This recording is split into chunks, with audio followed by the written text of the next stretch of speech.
humility. మరి విశ్వాసుల కొరకైతేనేమో మానవత్వంతోని ప్రార్థన చేయాలి. For example, other brother is not happy with you.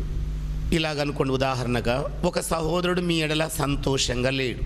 You said praise the Lord, he did not reply praise the Lord. నీవేమో praise the Lord చెప్పావు, ఆయన తిరిగి జవాబు ఇవ్వటం లేదు. What you should do? నీవేం చేయాలి? When he is free, ఆయన మరి ఖాళీగా ఉన్నప్పుడు you go to him, ఆయన దగ్గరికి వెళ్ళాలి, sit down. కూర్చోవాలి. Brother, I think you are busy.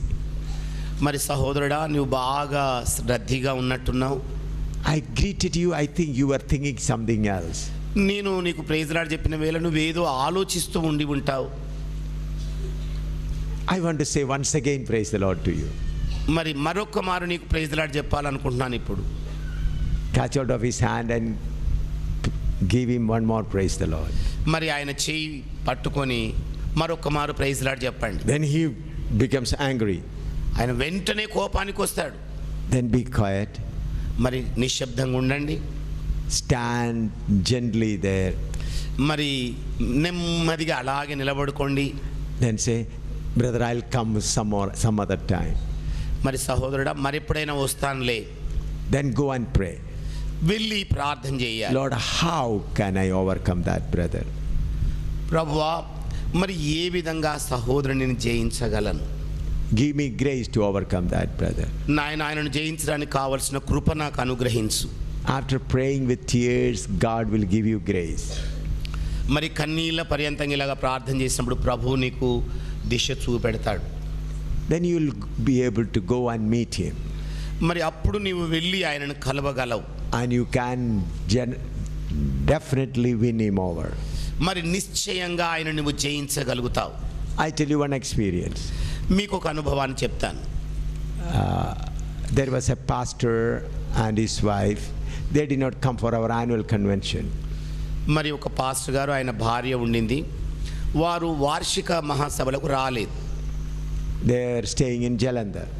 వాళ్ళు జలంధర్లో నివాసం ఉన్నారు. So I went to his place traveling about 9 hours in the bus. మరి బస్సులో 9 గంటల ప్రయాణం చేసి ఆయన ఉన్న ఇంటికి వెళ్ళాను. With me there were 2 more brothers. నాతో పాటు ఇంకా ఇద్దరు సహోదరులు ఉన్నారు. And when we were about to enter his compound, he saw us. మరి ఆయన ఇంటి కాంపౌండ్లోనికి వెళ్ళబోయే సమయంలో ఆయన మమ్మల్ని చూచాడు. Immediately came and closed the door. వెంటనే వచ్చి తలుపులు మూసేశాడు. But not the veranda, his room door, house door. మరి వరండా దగ్గర మూయలేదండి, ఆయన ఇంటి గది తలుపులు మూసాడు. Inside his chairs and all other things. మరి లోపల కుర్చీలు ఇంకా సోఫాలు అన్నీ ఉన్నాయి. So veranda there is only nothing, only dust. మరి మాకైతే దుమ్ము తప్ప కూర్చోడానికి ఏమీ లేదు.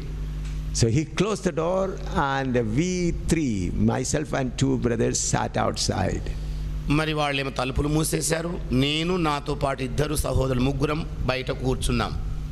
In between he said, we will not give you even a glass of water. ఆ మధ్య కాలంలోనే అన్నాడు, మీకు ఒక్క గ్లాసు నీళ్ళు కూడా ఇవ్వనన్నాడు. I said, thank you brother. నేను అన్నాను, వందనాలు సహోదరుడా. So we traveled about 9 hours, tired. మరి మేము 9 గంటల ప్రయాణం చేసి అలసిపోయాం. We were thirsty. మరి దాహం వేస్తోంది. So I told the other brothers, let us go one by one and get water from the local pump, hand pump. మరి నేను అన్నాను, ఒక్కరి తర్వాత ఒకరం వెళ్ళి ఆ వీధిలో ఉన్న కుళాయి దగ్గర నీళ్లు తాగుదామని చెప్పాను. If we all 3 go, he may bolt from inside, we cannot get into the veranda also. మరి మనం ముగ్గురం ఒకేసారి కనుక వెళితే ఆయన బోల్ట్ పెట్టేస్తాడు, వరండా స్థలం కూడా మనకు దొరకదేమో అన్నాను. So one by one we went. ఇక ఒకరి తర్వాత ఒకరం వెళ్ళాం. We had our water and came.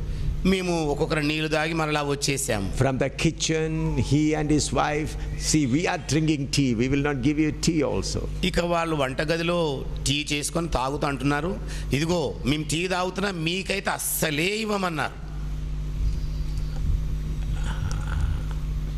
We kept on sitting there. మరి మేము అలాగే కూర్చుండిపోయినాం. He said, even if you sit all night, we will not give you even a piece of bread. ఈ రాత్రంతా కూర్చున్నా కూడా మీకు రొట్టె ముక్క కూడా ఇవ్వనని మరలా అన్నాడు. So 9 o'clock in the night, they both, husband and wife and children, eating. మరి రాత్రి 9 గంటల వేళ ఆయన భార్య పిల్లలు హాయిగా తింటున్నారు. And they say, what a tasty food is this. లోపల అంటున్నారు, ఓ ఎంత రుచిగా ఉంది భోజనం.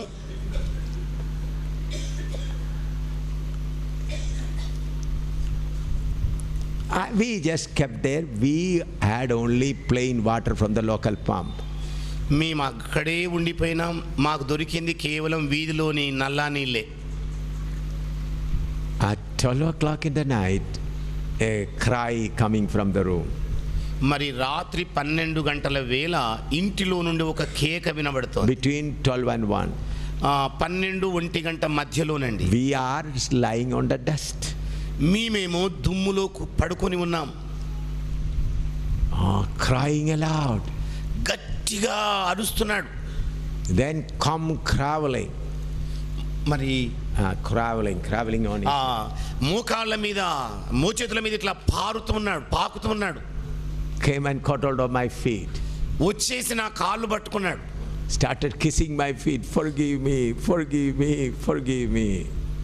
నా కాళ్ళను ముద్దు పెట్టుకుంటూ నన్ను క్షమించండి క్షమించండి క్షమించండి అని అరుస్తున్నాడు. I embraced him.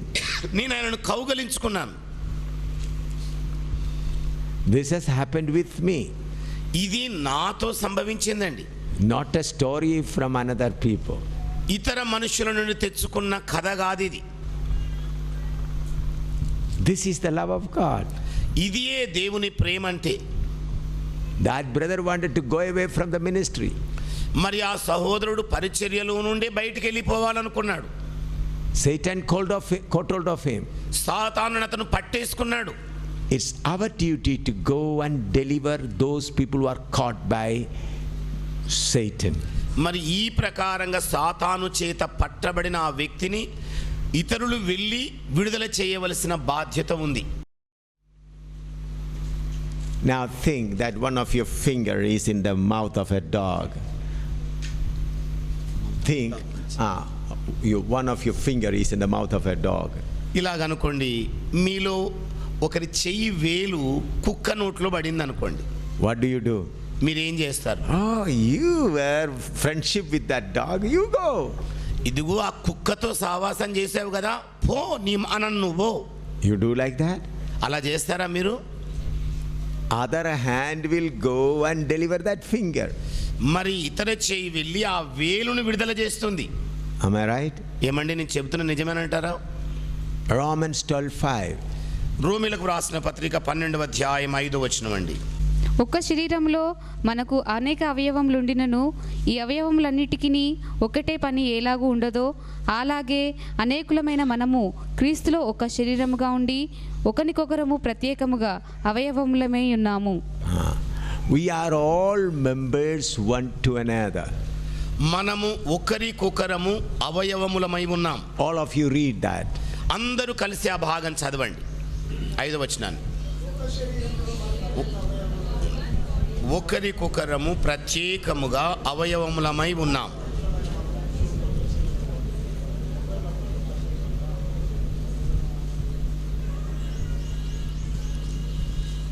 One more time read. మరొక మారు చదువుదామండి. Loudly. గట్టిగా చదువుదాం అందరం కూడా. ఒక్క శరీరములో మనకు అనేక అవయవములు ఉండినను ఈ అవయవములన్నిటికీ ఒక్కటే పని ఎలాగున ఉండదు అలాగే అనేకులమైన మనము క్రీస్తులో ఒక్క శరీరముగా ఉండి ఒకరికొకరము ప్రత్యేకముగా అవయవములమై ఉన్నాం. Amen. So that's how we should deliver or love one another. మరి ఆ ప్రకారంగా ఒకరినొకరును విడుదల చేస్తూ ఒకరికొకరము అవయవములముగా ఉండాలి.